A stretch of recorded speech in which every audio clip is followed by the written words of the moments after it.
to have you back for another episode of MFA Writers. If you haven't checked out the special premiere episode of Season 4 with Ross Gay, I encourage you to do that as soon as you get a chance. Today we're back to our regularly scheduled programming, and I'm super excited to share an interview with Jess Silfa, a recent graduate of Vanderbilt's MFA program. We've had several requests for an episode covering this program from listeners such as Rajiv Theend, Amy Peltz, Sebastian, and Frank Turner, so I hope you all enjoy it and find it super informative. You can find MFA Writers on Instagram and Twitter, as well as mfawriters.com. We love to hear from listeners, so feel free to shoot us a direct message on one of those platforms or an email at mfawriterspodcast@gmail.com. And if you have a minute to rate or review the show, the best place to do that is on Apple Podcasts. Doing so will help boost our podcast as we try to boost these amazing writers. Also, if you or someone you know would like to be a guest on the show, you can apply at mfawriters.com. On that same website, you can also click the support button to support us financially, if it's within your means. Or you can do so by going directly to buymeacoffee.com/mfawriters. Finally, as always, thank you for listening, and we hope you enjoy the episode.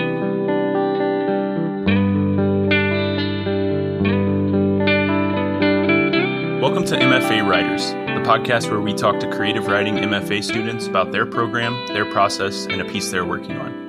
I'm your host, Jared McCormick. Today I'm with Jess Silfa. Jess is a third-year fiction MFA student at Vanderbilt University whose first novel, the story of a tight-knit immigrant community rattled by the war on drugs, goes on submission this fall. Originally from New York City, Jess graduated from Columbia University with a bachelor's in psychology. They serve as president of the Disabled and Deaf Writers Caucus, and they help run the MFA Draft Facebook group, which, if you don't know, is a fantastic resource for MFA applicants. Today, Jess has brought a short prose piece to read for us titled Pests. Pests. 1. Your family doesn't talk about the filth, not anymore. When you and your friends were children, you could joke about it on the playground. At Rosa's sleepover, a mouse ran out from under the fridge and into your blankets, and Zainab stomped around like King Kong yelling, "This ain't Chuck E. Cheese, motherfucker." 2. Your grandfather was a clean man. He mopped the floor on his hands and knees and whitened the grout with toothbrushes and bleach. Military precision, he said, was something he learned when the mainland drafted him. He ran your house like a war zone. The enemy was everywhere. 3. There is an invisible boundary on the one train, a spot where uptown fades and white people appear on the train, first in clusters and then all at once. You feel outnumbered, but only because of how they look at you. They hold their bags tight and tell you not to touch their things without prompting. A man checks and rechecks his wallet while staring at your face. You hold your keys in between your fingers and make a fist. You don't know who is more scared of the other. 4. When Carlos was shot, you didn't hear it. You didn't see it.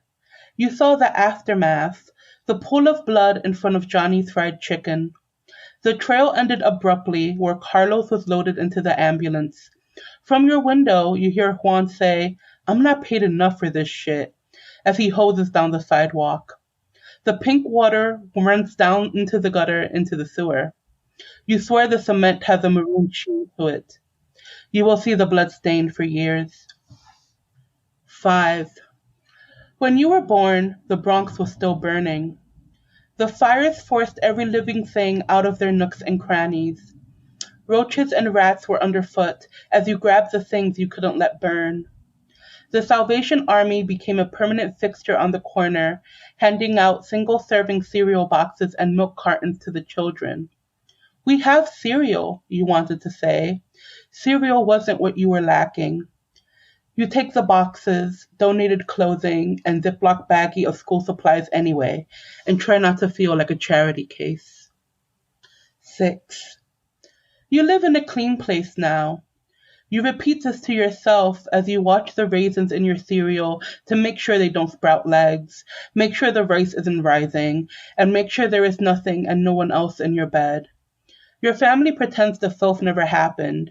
You don't joke about it anymore. Don't find mirth in it.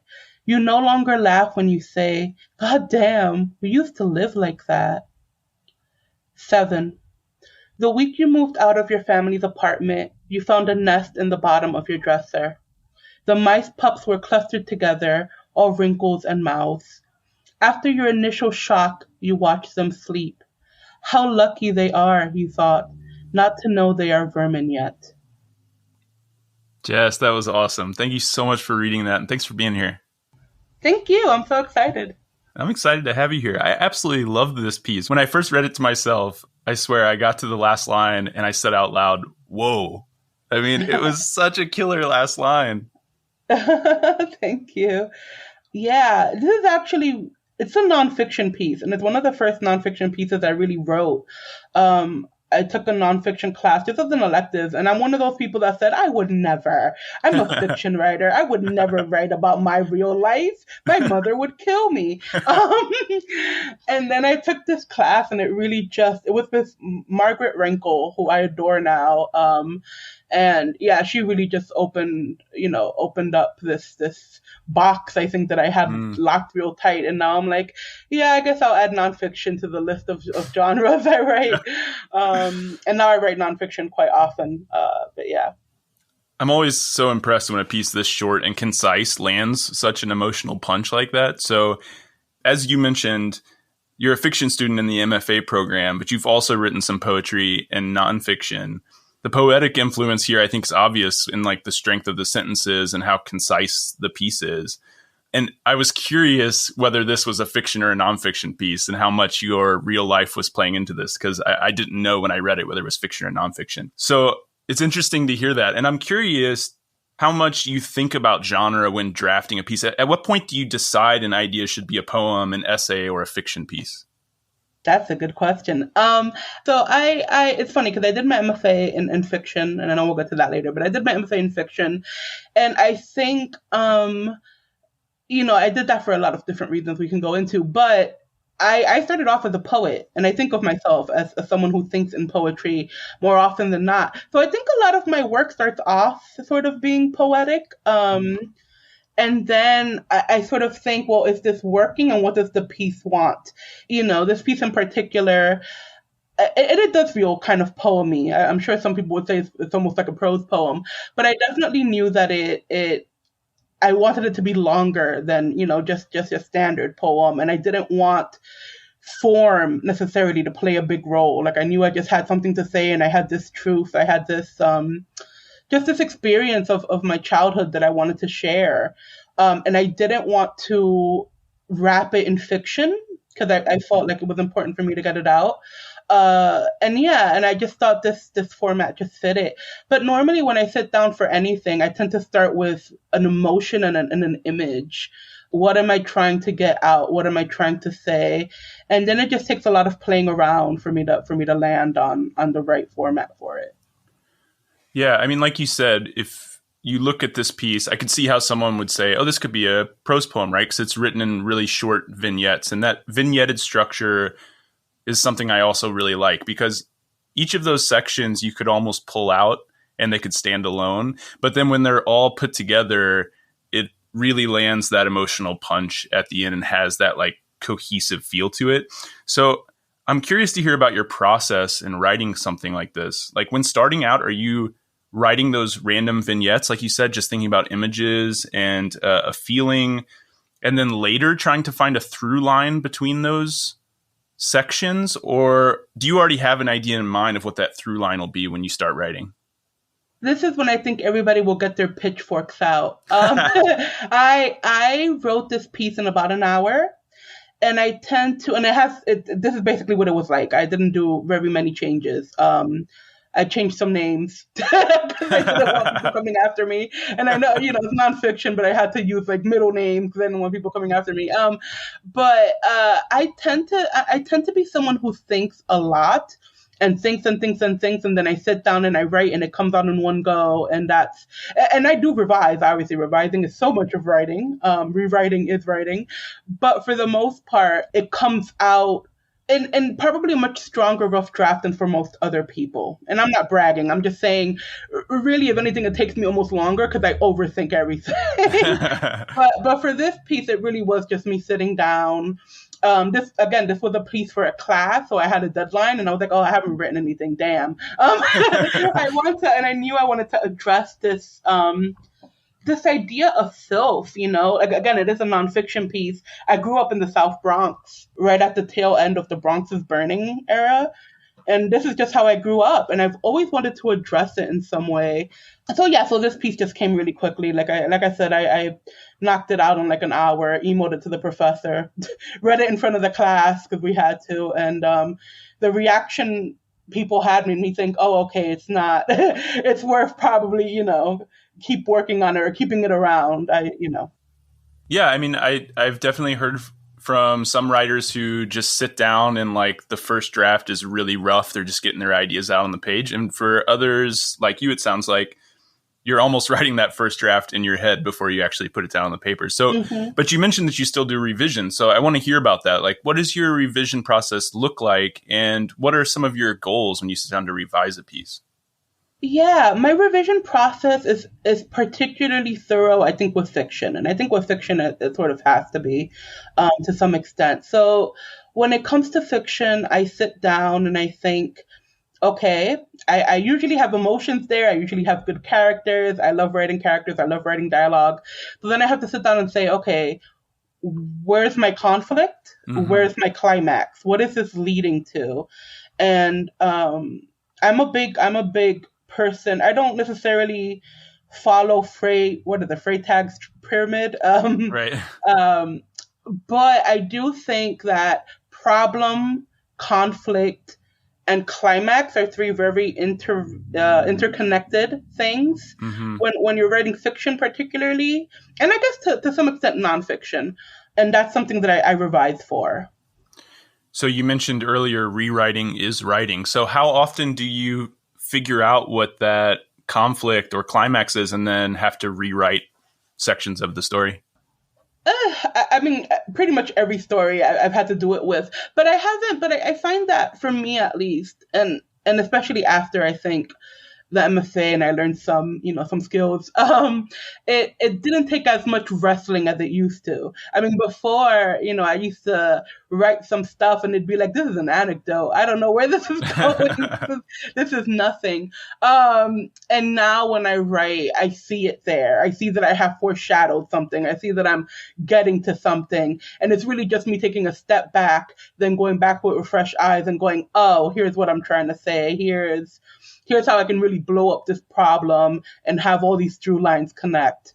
And thankfully, it doesn't take me, too long, but I'm definitely someone that like keeps looking at pieces and goes, oh, that sentence could be better. That sentence could have been better. I mean, I just had a piece come out in Transition magazine, which is awesome. Technically it's a chapter of my novel, so it's super exciting. But I already like read it back to myself and was like, oh yeah, I could have written that sentence differently. It never ends, I think. Well, you mentioned that novel. I do want to hear a bit about that. It's going on submission this fall, which is really exciting and I'm sure also nerve-wracking. So tell us about that novel. And I'm also curious to hear you talk about how you find your process changing when working on a longer work like that as compared to a piece of short fiction or short nonfiction like the one you read. Yeah, it's so different. It kind of stressed me out. Just the format of it stressed me out, My novel is called All These Familiar Things, and it is about a community in the South Bronx, really a building. I mean, they all live together, and a drug raid takes place pretty early in the novel. And it sort of fissures the community because everybody has a different perspective on it, on whether it's a good thing, a bad thing. A lot of, basically every man between the age of, 15 15's not even a man, but every male between the age of 15 to 50 is rounded up and taken to jail. And if they have even any bit of weed, drug, anything on them, because of the Rockefeller laws, they get put away for 15 years minimum. So suddenly this community is dealing with all these fathers, grandfathers, brothers, uncles just disappearing, sons, disappearing from the community, and just trying to repair itself. And what happens to the people who left when they come back? What happens to the people who stayed? What happens to all the women that now are single parents, and have to work? And it's really just a novel about community. I call it my love letter to the Bronx because the South Bronx might as well be a character. I loved growing up in the South Bronx. I know it has this reputation, but for me, that's still home. And I feel like I try to imbue like every page of that manuscript with how rich the community is. It's not just this dangerous place. It's not just this dirty place. It's it's a place. It's a home for a lot of people. And so I think that's what I tried to capture in my novel. The revision process was interesting. It's a polyphonic novel, meaning that, different chapters are in different voices, different characters' voices. So in that instance, it felt a bit like writing several short stories because I was able to sort of, jump in and out of different perspectives and different happenings. And that's why I think I was able to publish one almost as a standalone in transition, right? But at the same time, I knew that I had this overall arc, this overall plot of this drug raid and what happens to these people. And then, of course, the drug raid, because it happens early on, that's not actually my climax. I won't spoil the climax because I want people to read the book. But I did have to then sit down and say, okay, so what happens? What is the conflict here besides just the drug raid? Because the drug raid has happened at this point. What is the conflict? What does my protagonist want? What is keeping her from her want? And how does it all come to a head? What decision does she come to that forms the climax? And figuring that out took me a bit of wrestling. I was still wrestling with it like all summer even, where I was just like doing revisions and I was like, is this good enough? What am I, So that presents us challenges because it wasn't just like one thread or like 20 pages of arc I had to deal with. It's 300, Right. So even just the like physical aspect of printing it all out and putting it all up. I'm used to doing that with poems. I'm used to doing that with short stories. Putting up 300 pages on your walls, I don't pay that much rent to have that much space for all those pages, So it was interesting to say the least. Well, it's clear that your upbringing in the Bronx has had some influence on this novel that you're working on. You also told me that coming from a Caribbean oral storytelling tradition has made your work stronger. Can you tell us a bit about that Caribbean oral tradition and the ways you see it affecting and strengthening your work? Yeah, I was raised by my grandparents. My mom and my dad were around, but my mom worked. My dad had issues. But so I was raised by my grandparents, and they're both from Puerto Rico. And, storytelling was just such a big thing. And I don't even mean like storytelling, like good night stories. I just mean we were constantly communicating, constantly talking, constantly coming up with like, almost like little skits of people. We would people watch all the time. I used to, come home from school with my grandpa. He would walk me home from school. And then we used to just hang out on the stoop and people watch and come up with, stories about people. And my grandparents never went to school. And I mean, no school. I mean, not grade school, not, and they didn't speak English. So everything was oral, And, there's these songs in Puerto Rico, Plena and Bomba, and they're stories. They're stories told to music and call and answer response. And they actually come from, African, slave traditional music because, slave trade, Caribbean, it's all there. So, I just grew up with this idea of story being song, of being fun, of being joyous, of being something that you do as a community. And yeah, I think that had a big impact on my writing and how I like to tell stories, and just how much character I put into my work, how much my characters interact, how strong my dialogue is, and at least that's what I've been told, that my dialogue is strong. And I do love writing dialogue. I'm not gonna lie. Someone told me once, maybe you should consider being a playwright. I'm like, I can't add another genre right now. Like, let me let me deal with these three first. Let me get my novel out, and then we'll see. You know. But yeah, that upbringing, and my grandparents just had such a huge influence on me as just as an artist in general. Do you still find yourself people watching and making up stories? Do you get ideas for stories that way? Absolutely. Oh, I love. There's this joke by Lewis Black where he says that he overheard someone said, "If it wasn't for my horse, I would have never finished that semester in school," and that it almost gave him an aneurysm because he couldn't figure out how that worked. you know? And my mom and I reference that joke all the time, but I love moments like that. Like I'll be walking in the supermarket and I'll hear a line and I'm like, what could that possibly mean? And I come up with all these stories, and some of them will absolutely make it into a short story or a flash or, I think it's fun. I think it's a fun, even if it doesn't, not everything has to be published or sent out. Even if it's just to, do a writing exercise that day. I try to write something at least small every day. It's just fun. All right, so we've got the Bronx, big influence on you. We've got that Caribbean oral tradition. You also told me before the interview that being a disabled writer has greatly influenced your work. And this is something I don't hear people talk about much. So I'd love to hear your perspective on this and hear about your experience. In what ways do you see this impacting your work? I mean, just in a lot of different ways. I think, obviously there's the physical ones, right? I'm both, neurodivergent and physically disabled. I use a wheelchair, a mobility scooter, cane, depending on how far I have to go, each of these things. So, there's the physical aspect of being a writer who has those limitations, right? Everything that I do is digital. All my books that I read are Kindles just because it's easier for me to carry around, things like that. My writing, I honestly wrote probably a good 80% of my novel on my phone because it's just easier for me to write on my phone. It's easier for me to have that, just to have my arms in that position, because I have some nerve damage. It's also led to a bigger community for me because I am president of the Disabled and Deaf Writers Caucus, and it's opened up just meeting so many different people and having support for the things that we run into.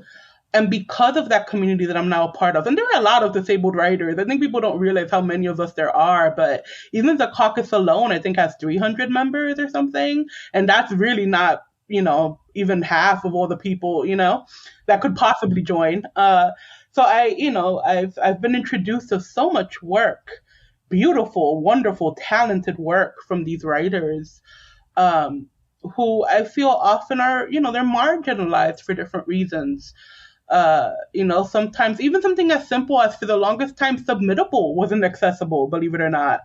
Things like that. So it's just changed the way I approach writing, and it changed the way I think about the writing community. I've been disabled for a long time, so I can't do like a before or after comparison. I was, disabled when I started calling myself a writer, but yeah, I think my experiences are probably different from my peers. And even just the way we get to experience the writing community. I know this is going to sound horrible, but in some ways, COVID made me feel like even more part of the writing community because everything was online, and I was like, oh, I can go to all these readings, I can go to all these workshops, I can attend these conferences that we couldn't attend before. And I think a lot of disabled people felt like that. Of course, that was weighed by the fact that COVID was actually obviously dangerous for everybody, even more dangerous when you're disabled. So obviously, it's not like I wish for COVID. Right. But at the same time, there are certain things that I wish we would keep.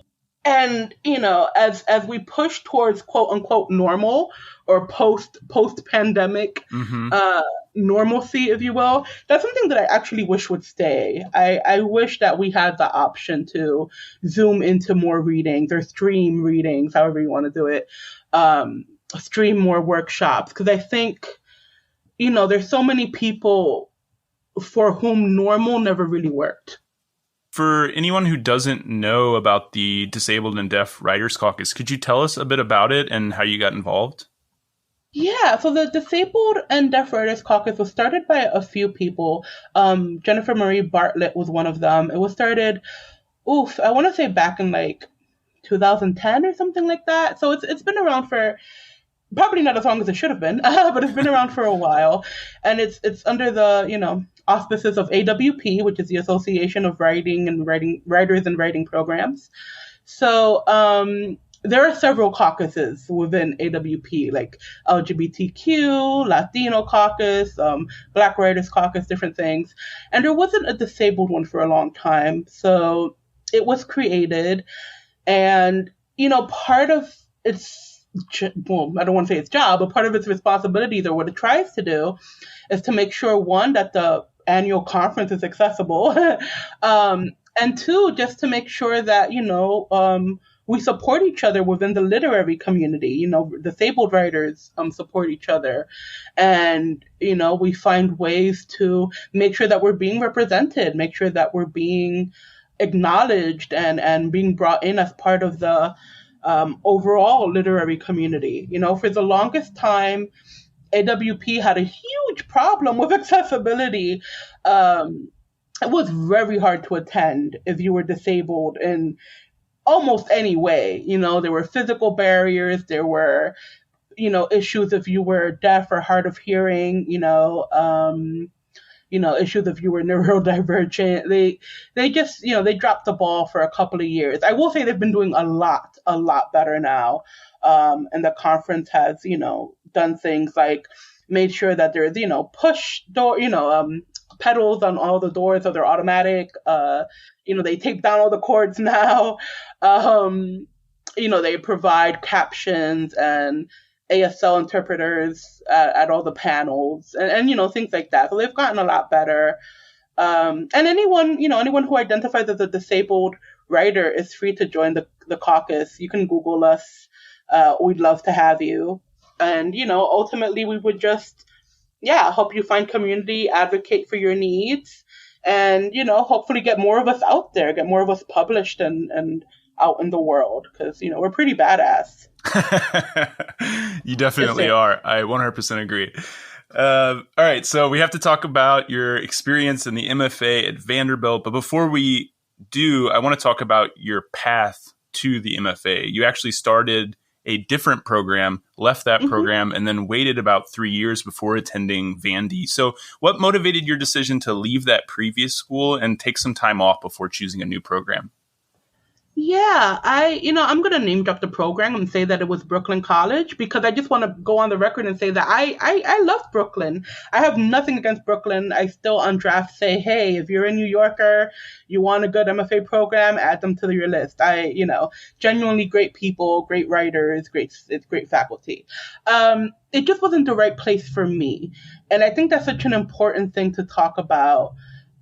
Because sometimes, getting into an MFA program feels like such a struggle, such almost like a crapshoot, right? Like, it's so difficult to do that when you get into a program, it could feel like, oh, I struck gold, I'm lucky, I need to sit this out and grit my teeth and go through it no matter what, because I will never have this chance again. I completely understand that feeling, and I certainly had it for a little while. But I knew that Brooklyn just wasn't right for me. And then I also had some medical issues pop up. And all of that combined with the fact that it was in New York City. And again, I'm a New Yorker, but New York rent is not cute. I just decided the best thing for me and my writing, would be to take a break. I took a medical leave from the program. I went to my mom's home in Florida, did that for a while. And I worked on my novel a bit, but it was a little meandering. It was more like, I have some ideas, let me figure it out. I don't think I even had the main plot point yet. It was just kind of noodling with writing. Um, and I think about 2 years after that, I decided, you know what? I definitely want to do my MFA. I definitely want to write. I know it's what I need to kick my butt and let me, write this manuscript. But I don't think Brooklyn is the right place for me. And the first time I had applied to MFA programs, I didn't cast a wide net. I wanted to stay in New York, so I basically only applied to some of the New York schools. I don't think I even applied to NYU at the time. So yeah, I cast a very, very small net. And I think there was a part of me that always kind of kicked myself for it. Because I was like, well, what if I had tried? So the second time I applied, I cast a much wider net. Definitely only applied to schools I would go to. So like I didn't apply to Michigan because I was like, I can't do that cold. I'm sorry, Michigan, I love you. Not for me. But I applied to schools that I knew I wanted to go to. Vanderbilt was top of my list for a lot of reasons we can get into. But yeah, I applied. I had a very successful season. I applied to 11 schools, and I think I only got rejected from 3 of them. So I had some choices to make, and Vanderbilt again was my first choice. So it was hard to let go of some other schools because they were lovely, but yeah, Vanderbilt I think was always gonna win the battle. Well, let's talk about Vanderbilt's program. It's a 3-year, fully funded MFA in creative writing with tracks in fiction and poetry. It's been a part of the English department there for like 100 years, which is kind of amazing. Yeah. They only accept 6 students each year, so admission is highly competitive. So you said it was at the top of your list. What was it that eventually drew you to Vanderbilt? I know accessibility was a huge factor. We've talked about this a little bit. Yeah. Accessibility was huge. And I think, so I'm going to preface this by saying no school is perfect. And I'm not going to say that Vanderbilt did not have accessibility problems. It did. However, sometimes the tone with which people address, accessibility issues matters just as much as the solutions. And, as I said, I got into, several schools, and I emailed all of them basically the same, like, kind of boilerplate, hey, I'm disabled, what are we going to do sort of email. And I got everything back from, well, yeah, we'll move your classes, to like what basically equated to like a shrug, if you could shrug in an email. Meanwhile, Vanderbilt said, I'm going to be honest. The director at the time said, I'm going to be honest. I don't have all the answers, but we can find them. And here's what I do know. And she ended up sending me something like a 5-page email full of maps and links and just all these details, very upfront with what she didn't know yet. But just that tone mattered to me because it meant, okay, but they're trying. Okay, but they won't treat it like it's my problem. So that won me over. That was the first thing. The second thing is, realistically, the stipend is bomb. Let's be honest, money is important. Right now, I believe their stipend is something like $35,000 a year. And that covers, they also have health insurance and a moving stipend on top of that, your first semester. And Vanderbilt in general, even outside of the MFA department, Vanderbilt in general is very generous with its money. My last year there, I had to fly home to Florida. Well, I say home because that's where my mom is. Home is where mom is now, even though I'm a New Yorker. I had to fly to Florida, evacuate my mother for Hurricane Ian. We drove to the middle of the state, stayed in a hotel with our 7 pets, drove back. Then I flew back to Nashville. It was a lot. And I emailed someone at they have this student cares office. And I said, hey, I had to do all this. Is there some money fund? I know you have a student hardship fund. Yeah. What can I do? And they were like, oh, just send us all the receipts. And they paid for all of it. Wow. Every cent of that evacuation madness. And they paid for my wheelchair rental. One time my wheelchair broke and, things like that. So I needed that sort of financial stability. I mean, I just read Pest. I grew up super poor. Yeah. So I needed that financial stability in my life. And it really did make a huge difference. It's probably the most financially stable I've ever been. And it really, made a huge difference in even my family's life, to be honest. But also the fact that it's such a small program, you get really individualized, attention. Mm-hmm. And Vanderbilt also, and I don't know how they do it, I'm sure there's some magic to it. They do a really good job of picking people, not just for their talent, but I think people that honestly jive well together. Like, none of us were competitive. None of us were like, snarky with each other or anything like that. Like, we all genuinely became friends, even the year above us and the year below us. And, people hung out all the time, babysat each other's kids, babysat each other's dogs. Like, it was just a really nice community. We would go over to like the director's house for like, fancy charcuterie boards, like it was a really, really nice, tight knit community. And I think I was really craving that at that point. Well, I want to talk more about the stipend and I want to talk more about the community. But first, I want to go back to something you said earlier, which was that no school is perfect when it comes to accessibility. Yeah. And so I wanted to hear what advice you have for disabled applicants who might be listening. What things should they look for and what questions should they ask? Oh, absolutely. That's a good question. I think the number one thing that I'm going to say just right off the bat is advocate for yourself. Advocate for yourself. Advocate for yourself. It's so easy to feel, and it could be internalized or even external. Different forces could just make you feel like what you're asking for is too much. And I say, like, screw that. You are literally asking to be able to access the same education everyone else in that program is getting. That is your right. And you should never be ashamed or concerned or hesitant about asking for your rights, So that's the first thing. Whatever you need, and even if it seems pie in the sky, ask. The worst thing they could say is no. And if they're legally obligated, they can't say no. So, but I think, questions to ask are definitely, have you had other disabled students? How have you approached it? If I cannot get into a classroom, what are the options? If I can't get into the events, that's a big one. What are the options? What does social life look like there? Is it malleable? And, look at not just the location of something, but also think about how you would move in the space. Think about, do you need an airport nearby? I did. I don't drive. So the idea of being 2 hours away from an airport gave me hives, I was like, I'm not going to Uber somewhere for 2 hours. So, does that matter to you? And of course, there are different disabilities. So for some people, that's not even a concern. So, but, does that matter to you? Do you need to be in a city or a space where, they're more likely to have elevators and lifts? Because let me tell you, some places do not. Some places, the buildings are so old, you are stuck in, it stoops everywhere. Do you need trees? Do you need water nearby? All of that's important for mental health, and I think that's accessibility too.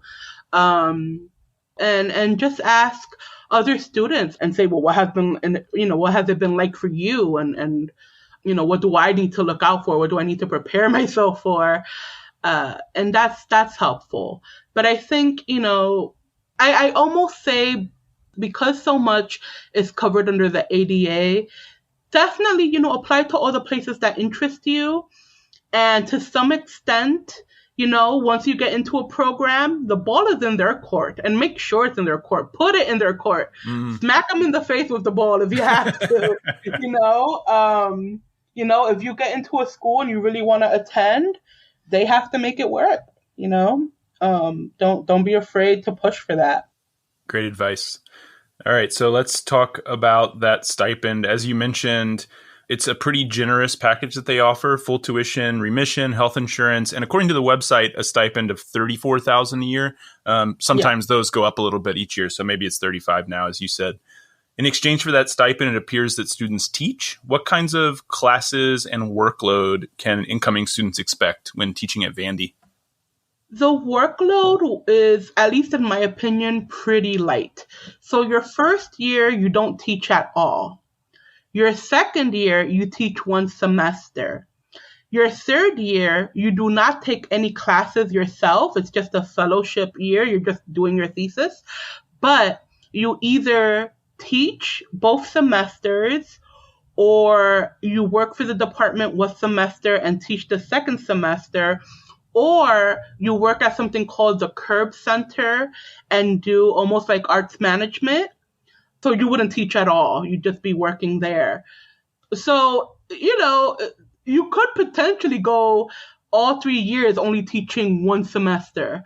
Or you could go 3 years and teach 3 semesters, but I think 3 semesters is the max you teach. So for me, I thought that was really generous, really lovely. And you only teach one class per semester, I mean. So like, and you do get a semester long pedagogy class your first year. So you're not teaching and taking pedagogy at the same time, which so many schools do, which just really baffles me, but that's another topic. So, you do get that sort of, teaching, support, and you get a teaching mentor as well. Someone who during your first semester of teaching, you can email or meet with and say, hey, I'm having a student doing this. How do you handle it? Or, so on and so forth. So you are extremely supported. Your writing time is very much protected. And when you do teach, it is creative writing, and you are the instructor of record. So you can do whatever you want. I taught sci-fi. I didn't care. My students wanted sci-fi. I brought sci-fi into the class. Let's do it. Let's get weird. And it was so much fun, honestly. So yeah, I really enjoyed teaching at Vanderbilt. I enjoyed the students. I enjoyed how they structured the whole thing. It was a lot of fun. I'm also curious to hear you talk a bit about the community, not just at Vanderbilt, but in Nashville. One thing you told me before the interview was that despite Tennessee having a certain reputation, you felt really supported as a writer and a trans queer person. How has the community been for you?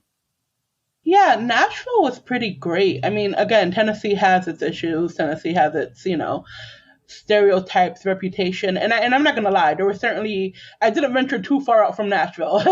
But Vanderbilt itself, has a trans health center, has a lot of, queer programming, queer trans, events and support.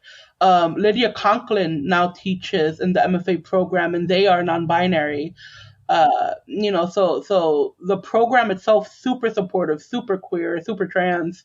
And Nashville as a whole, yeah, it's, we actually have a local bookstore called Parnassus, and it's actually run by Ann Patchett, the writer. So, I mean, how much more literary can you get? So there are a lot of events there, like on a, bi-weekly basis, and such a huge part of the community. There's also this gigantic youth bookstore. They sell other things too, but it's mostly youth books, called McKay's, which takes up like a whole block. And it is like an experience. It's not a store. It's an experience, You go to McKay's with, $20 and you come out just happy, just joyful. Just so many books, so many things. And yeah, there are just a lot of different events, just for the arts in general. Obviously, literary writing and all that, but it's Nashville, so songwriting, music is huge there, as you can imagine. Taylor Swift still pops up there every once in a while at the Bluebird Cafe, So songwriting and music is huge too, and if that's something you're interested in, it's a great community for that as well. So yeah, I felt just very, very comfortable there as an artist, as a queer artist, as a Latina artist. Yeah, it was a lot cooler than I expected it to be. I had always kind of wanted to go to Nashville, even before, like Vanderbilt, even before I wanted to write. I just thought it sounded like a cool city, and it actually really is. I really enjoyed living there. Well, I also want to make sure that we take some time to talk about MFA Draft, the Facebook group that you've been adminning for almost 7 years now. For anyone who doesn't know, what is that group, and how does it support prospective MFA students? Sure. So MFA Draft is a Facebook group. It started in 2010, I believe. And I have to, give it up to like Kenzie Allen, who's one of the OGs of the group and still is one of the admins. And she's amazing. She's a poet, an Indigenous poet.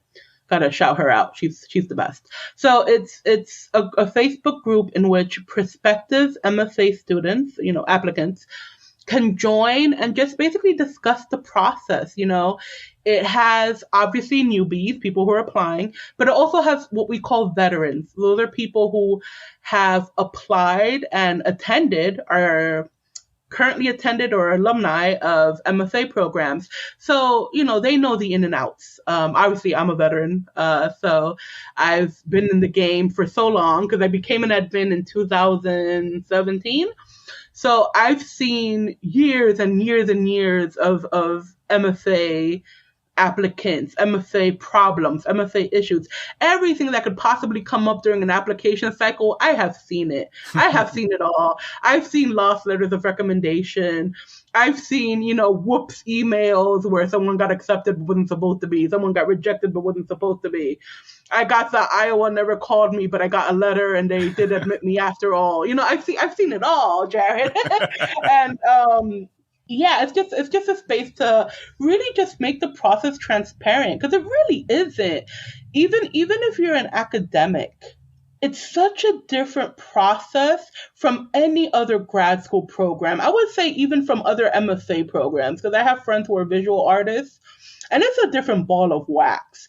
And especially if you aren't an academic, it's even worse. You see the words like statement of purpose, and you're like, what? What am I supposed to be writing? What do these schools want?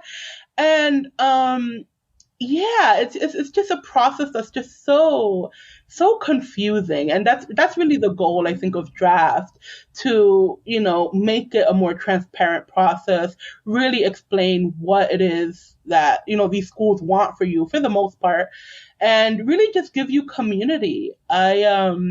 The people that I met the first time I applied to MFA, so when I went to Brooklyn, are people that I still talk to literally every day of my life. They have become my writing circle. There's like a group of like 20 of us who became close. And yeah, we're now a writing circle, and we're all, working together, and we're all reading each other's work, and we're all getting, agents and book deals now because we've hit that level of our career. And it's so exciting and it's so fascinating. And that's, I think, one of the things that, draft also offers. You get this built-in community of people who are not only writers, but have the same goals as you, because I do think that's important. So they have the same goals as you, and you go through your careers together. And that's really nice. I'm not going to lie. That's just wonderful. It's just such a nice feeling to see your friends succeed, and then for you to kind of follow along because you learn from them. You learn from their success, So yeah, I love draft. I will always, cape for draft. we have a rule that admins of MFA programs aren't allowed in the group. Like if you're a teacher at an MFA program, or faculty, or obviously like any kind of admin position, it's purely for applicants and people who have been through it, because we want to keep it a safe space. So there's a little part of me that hopes that I never become like MFA faculty, because I would hate to be kicked out of the group, even though I would understand. But yeah, we definitely try to keep it a safe space, and I think it's just special.